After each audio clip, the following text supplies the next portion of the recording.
core value than the American growth that we have seen in the 20th century. Mainly not because of the Chinese economic growth, but because of the intangibles within Chinese society. And I certainly hope that this complex environment that we're seeing today, this widening, this deepening, and this speeding up of this interconnectedness will get us closer and further away from conflict. With that, I'll conclude my remarks here. If there are any questions, I'll be more than happy to answer. And thank you so much for paying attention today. Thank you. So do we have any questions for Roos? Feel free. Roos, what do you do now? A consultant? Yes, a majority of my job is consulting. I look at, well, majority of my job is consulting, and I look at patterns. I look at trade patterns, I look at private equity companies, I look at how people are investing. I particularly focus on a lot of writing. I write op-ed pieces, opinion pieces, and that's majority of my work. How many times have you been in China? Now, what part of China? So where are you going? What? Where will you go? The coast? The coast? Oh, or the coastal inland? China, many times. I don't know, 20, 30 times. Dalian, Beijing, Guangzhou, Shanghai. I mean, I like Dalian because I like water and I like seafood.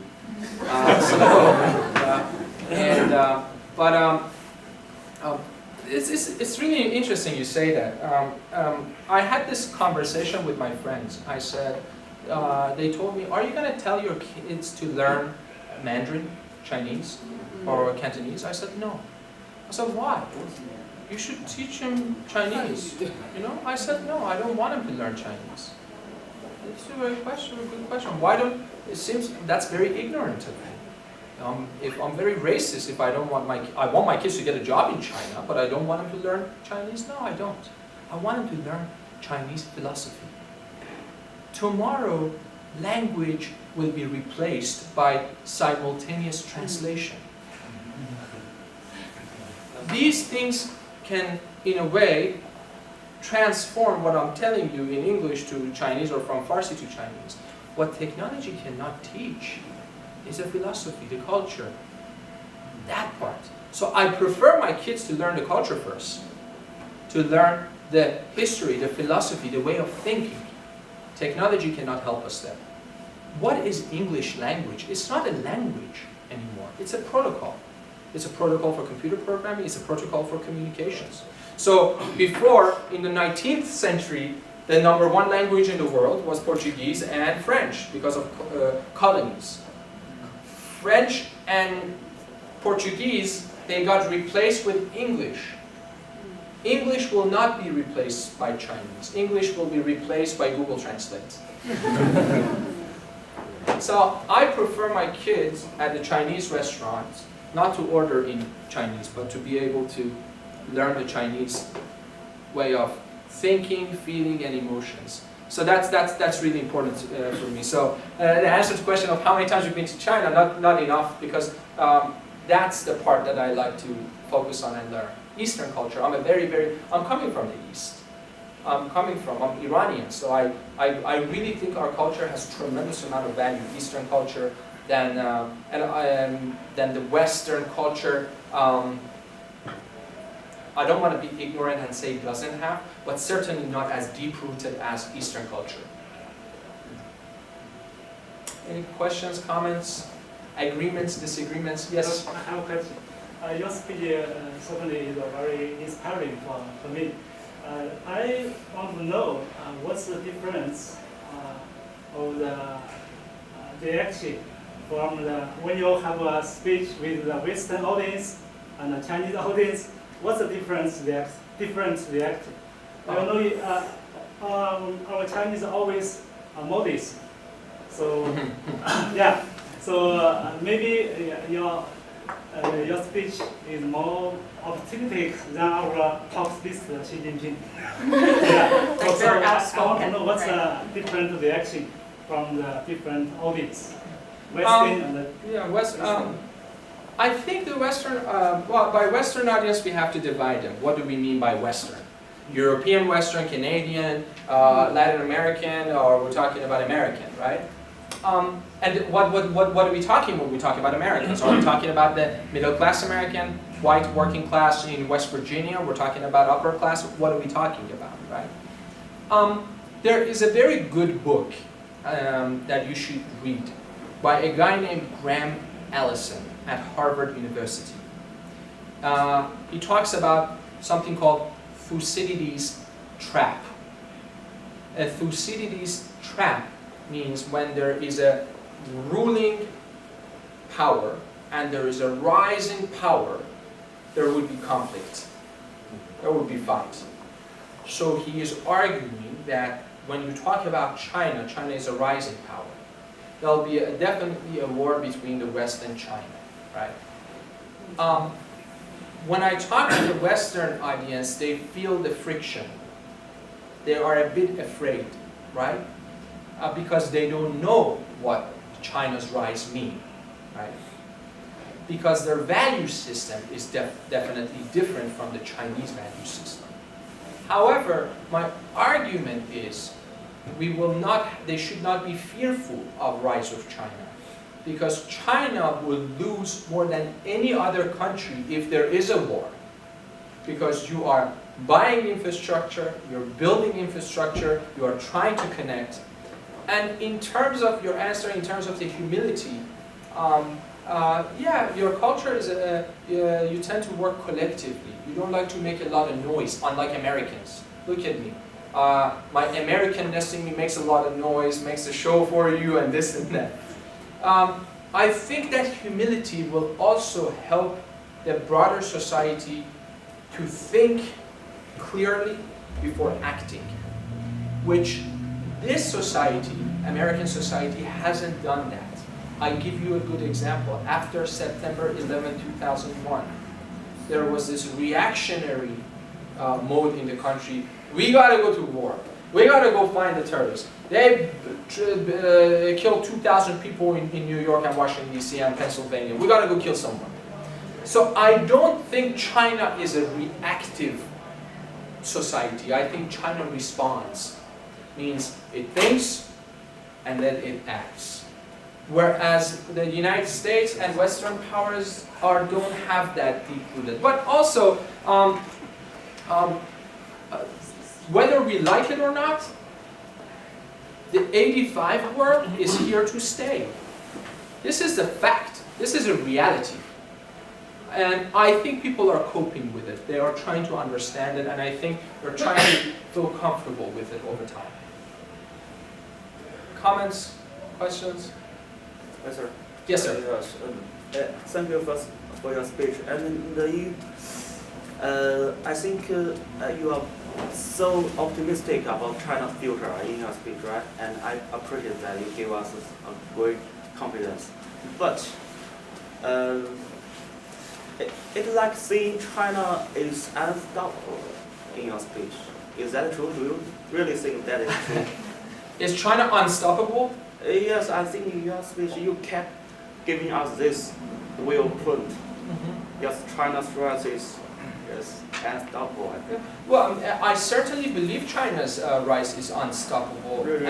And, yes, but the reality is we are facing some big issues which are very hard to overcome, I think, at present. Absolutely. So, See, listen, what I am saying to China's is that I'm very optimistic about the future and about China. It doesn't mean it doesn't have problems. In fact, I think it has many, many problems. In fact, it was really interesting, I heard from someone. One of the biggest problems that you have is China's system is developing, the political system is also evolving. Now, here's the thing. The Western powers might not agree with the political development in China, but it's a Chinese way. I'm not saying it's right or wrong, it's a different way. Also, it has tremendous amount of problems. China has huge successes, it also has huge problems, right? So your scale of problems are also large problems. I'm not suggesting they're going to go away. I give you a very good point. How many of you are from Beijing? Are of you from Beijing? How many of you are tortured every day because you live in Beijing with all that pollution? Pollution, this is not a political problem. Pollution is an economic lifestyle problem in China. In the smog you have in Beijing. I live in Tehran, similar problem, pollution that we have in Beijing, we have it in Tehran as well. Your life expectancy, lifestyle, you're tired, you're stressed out, you can't see clearly. 9 months, especially in the winter time when the weather gets inverted, traffic problems in China. Housing problems in China. How many vacant homes we have in China today? So many. So these are mega problems. They're not going to go away. I guarantee you they're not going to go away. But these problems, I think the Chinese system will try to find a way to solve it. And you better solve it, because if you don't solve it, oh boy, we got a problem. My optimism is not about drawing a rosy picture. My optimism about the world today is we are far from conflict because we are more connected. Because frankly, I was born in Iran, grew up in the United States, you were born in Beijing, and coming here for executive learning in a city called Pittsburgh that probably, I didn't know what Pittsburgh was till I got here. I mean, maybe you didn't know either till you got here. And sitting on in a semi-chilly day on April 2017 and discussing these things. So the world, my perception about the world is more optimistic, is more hopeful. And with that hope comes a responsibility on China. It's a huge responsibility. We call it China today, but it's also going to be India.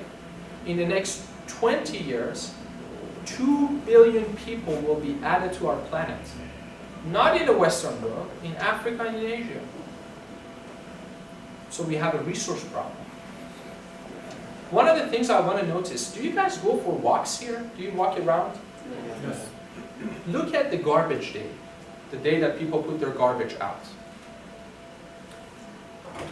The days of wasteful, people put 2, 3, 4, 5 trash cans out, right? What's the population of the United States? 300 plus million. Imagine if this happens in China.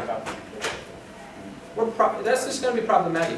So China should bring about a new lifestyle with the limited resources that we have as a country. And I think you're going to go about it that way. I think, and it's interesting. I have 2 associates. They work for me on China market. I'm a very, very big fan of the Chinese movie industry. I think your movie industry is booming tremendously. But also I look at the consumption, right? I look at the average of the individuals that look at the car as a symbol of wealth in China. It is still going up, so people want to buy nicer cars. Not Audis, because government has Audis, but Mercedes and others, right? But the point is the rate of that is coming slowly down. This is a good sign. This is a very good sign. And I am very optimistic about the millennium generation. The generations that probably can naturally use these much better than you and I can any day of the week. Yeah, thank you for your answer. And our second question is, what do you think the most important driving force of the United States in the future? Do you think? Well, that's a difficult question. I mean, what is the most, by that you mean most effective? Yeah, yes. I think education. I still think, let's look at it this way. You folks came to Pittsburgh not just because of the education, because of the educational experience. Part of it is going to classes and sitting down, but it's a holistic view of what's happening in America. For the next 50 or 60 years, because maybe majority of the education that you can learn it online and others, it's a fact of the matter. Everything that you are hearing, whether at Harvard or MIT or Pittsburgh or elsewhere, you can find it somewhere on the internet, right? But the ability to interact, the ability to go around, the ability to combine that with the education experience, the ability to remove yourself from your busy daily life, right? That, I think, is still a very powerful thing. I think the center of gravity on education will remain the United States. The center of gravity for economy is moving over to Asia. So these two are going to be connecting much more. So I think American education, higher education, graduate education, executive learning, still very, very impeccable here. You know why? Because this is a country that absorbs a lot of talent from everywhere. They come here. So look at your professors. They're coming from India, they're coming from different places, and this is a good thing. We get, in a way, it's like you're going to one place for shopping to get everything that you want. And I think for the next 50 years or so, this is going to be the case. And I don't really worry about Trump. I think he's just he is a simple. By the way, Trump is the best thing for China. Yes, because this guy is closing. What China is doing is what the United States should have been doing. Building roads, infrastructure, connecting. What is he doing? His infrastructure is not a high-speed railway. This country does not have a high-speed railway. Yet alone in China we have over 1.2K kilometers of high-speed railway that's getting added every 5-year plan. That's huge. How much high-speed railway we have here? We have something called Acela, which is connecting Washington, D.C. to Boston, and it's not a high-speed railway, my friend. It's 172 kilometers per hour on a peak speed, which doesn't never travel at that speed, right? But look at China Railway Engineering Corp today. They're building massive amount of infrastructure. What America is building? A wall. Just a wall. Just a wall. Populism doesn't work. Because in 4 years, the people that voted for him, and by the way, America is not losing jobs to China and India. America is losing jobs to computers and microchips. You will be losing jobs to computers and microchips very soon. So, I think the greatest force here would be education. The power of learning, the entrepreneurial activities that the country holistically that's doing. And I genuinely hope that this is your next group that's coming over here and also experiences. And I hope really this is not going to be a one-time thing. I hope you come back again. Why do you have to come back? Because it helps you remove yourself. There is a very good opinion piece in New York Times I read. It talks about Secretary of State of the United States during President Ronald Reagan. His name was George Shultz. He was the Secretary of State of the US. And the name of the op-ed piece was interesting. He says, you need to have a Shultz hour. Hour meaning 1 hour of Shultz time. I'm like, okay, what is this? He says, that's the time you turn off your phone, put your life away, take a notepad like her and a pen, you go